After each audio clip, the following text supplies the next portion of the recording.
Look at that beauty. It's gorgeous. Spot on. That is so good. Come with me because today we're getting ready for Easter. We're starting off with pizza rustica. Let's get started. This is the way that I make it. This is the way I developed it for several reasons.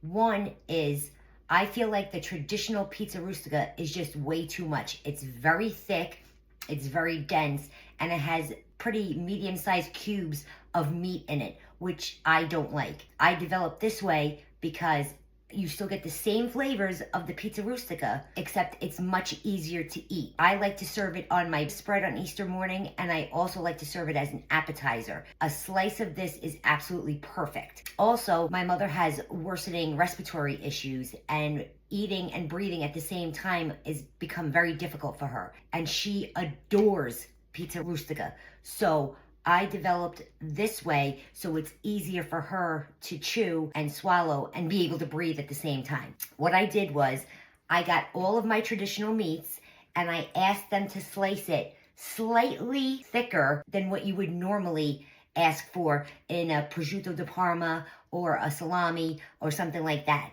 So slightly thicker, but not as thick as it would be to cube it. And I take the meat and I stack it on top of each other and I just roll it up similar to what you would do with basil. We're going to chiffonade it or make ribbons of meat rather than big cubes. And then I just very thinly slice the meat, okay? And then you just separate it. And what you wind up with is little ribbons of meat. So we're still getting the same meats, we're still getting the same traditional flavors in our pizza rustica, just with a different technique. So let's put this aside for a second, and we're going to start with our egg mixture. So in a bowl here, I have 8 eggs. So I just want to start scrambling them up and loosening them so we can add the rest of the ingredients. To that, I'm going to add in my herbs and spices. So first I'm going to come in with a little bit of salt, over the shoulder for luck. Not too much salt because all of our meats and all of our cheeses are salty. So cut back on the normal amount of salt that you would use. Some black pepper, a good amount of black pepper. A dash of nutmeg. A half a teaspoon each of onion powder and garlic powder. And then a tablespoon of dried parsley. That's not traditionally in a traditional authentic pizza rustica, but this is Kelly style and this is the way I make it. It gives it excellent flavor. It just adds to the flavors that are already in all of our meats. To the egg mixture, we're going to add in our ricotta cheese. Now, you can use basket cheese, you can use impastata style ricotta cheese. I feel like the ricotta cheese is perfect. It has nice flavor and it's readily available. Not a lot of people can find basket cheese or impastata ricotta cheese if they don't have a Italian market in their area. So you can get ricotta cheese anywhere. So we're just going to give that a good mix and get that all incorporated and combined. It's gorgeous already. And this filling is enough for 2 9-inch pies. Beautifully smooth. So now we're going to change over to a spoon. So now we're going to add in all of our meats. So we have the prosciutto that we cut, the prosciutto di Parma. I have Genoa salami, sweet soppressata, and sweet gabagool. If you're not someone who's used to working with Italian meats or ordering Italian meats, the soppressata, the gabagool, they come in different varieties. So when I say sweet, you can either get sweet or hot. I'm using the sweet. If you want a little punch to your pizza rustica and you want a little spiciness in there, you can add pepperoni. You could add the hot versions of the meats. I'm sticking with all of the sweets. And then we're going to add in our prosciutto di Parma that we cut up. Look at these gorgeous ribbons. I mean, come on. And we're going to mix that all into our egg mixture. This will also help separate any meats that you didn't separate good enough. To that, we're going to add in about 8 ounces of freshly grated Parmigiano-Reggiano cheese. Then we're going to add in 8 ounces of picante provolone cheese. Again, like the meats, provolone cheese comes in different varieties. Picante meaning strong or sharp. And then there's a mild version.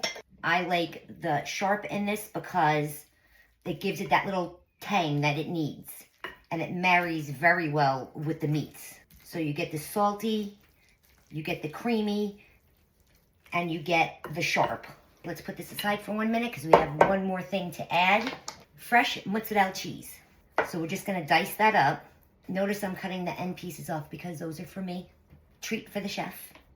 The end pieces of the fresh mozzarella is the best. So we're gonna cut this in about 1/2-inch slices, and then we're gonna cut each slice into dices. Stack them on top of each other, make sticks, and then cut the sticks into dice. And then just get it all into your egg mixture.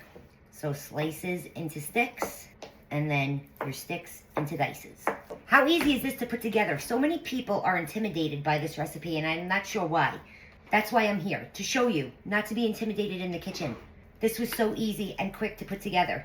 Once you have all your ingredients waiting for you, you're good to go. Now you see how thick this batter becomes, right? This egg mixture. That's exactly what we want. And like I said before, this is enough filling for 2 9-inch pies. Let's put that aside for a second. And I'm using already prepared pie crust. Feel free to use your own pie crust, that's fine. I'm trying to show you the quick and easy way to do it. So now we're just gonna dump our batter evenly into each pie shell. Make sure you get all of it out of there. Nothing for nothing, Italian meats are very expensive, so you don't wanna leave anybody behind. I went a little crazy on this one. Now you're gonna spread it out, just make it a nice even layer. That's nice and even now. And now what I like to do with the reserved Parmigiano-Reggiano is just sprinkle a little bit all over the top of each one. It's gonna give it a beautifully golden brown crust. So now we're gonna pop these in a 350-degree oven for between 45 and 55 minutes or until they're set. And then I'll show you what they look like when they come out. Our pizza rustica is done and she is gorgeous. So now let's give her a nice cut. Look at that beauty. It's gorgeous. See, you get the same texture, the same exact flavors, just in a more manageable bite. Spot on. That is so good. You literally get everything in one bite. You get the sweet from the meats, you get the salty from the meats, you get the creamy and the sharp from the provolone cheese. You literally can taste every single layer in this, and it's not so overwhelming. Guys, I really hope that you give my version of pizza rustica a try.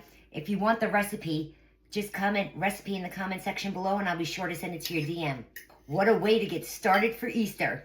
I gotta go now, I gotta eat this. Bye.